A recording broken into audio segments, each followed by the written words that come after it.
துல்லியமாக கணித்த ஜாதக பலன் நடக்காமல் போவது எப்பொழுது?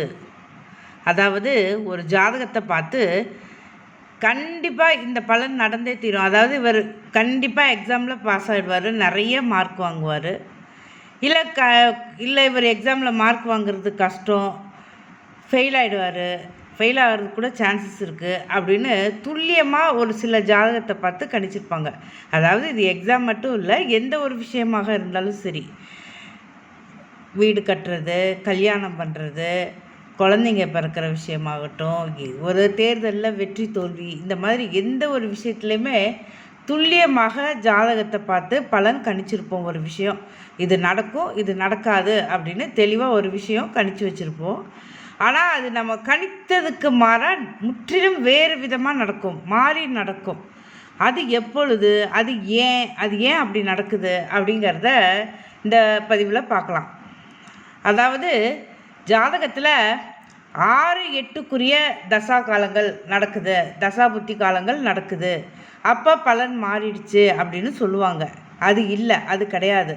அதாவது 6, 8, 12க்குரியவர்களின் தசாவோ புத்தியோ காலங்கள் நடக்கும் பொழுது ஒரு சில ஜாதகத்தில் அந்த 6, 8, 12க்குரியவர்களே யோகாதிபதியாக இருப்பாங்க.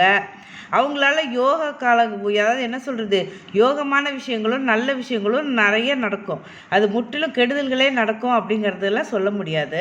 பாசிட்டிவான விஷயங்கள் நிறைய நடக்கிறதுக்கும் வாய்ப்பு இருக்குது.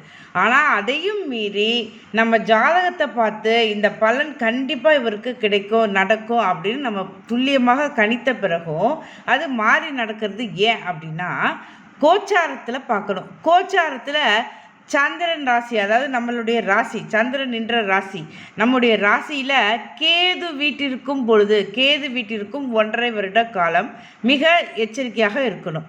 ஒரு விஷயம் அப்போ நடக்கும் அப்படின்னா நடக்காது அப்படின்னா நடந்துடும்.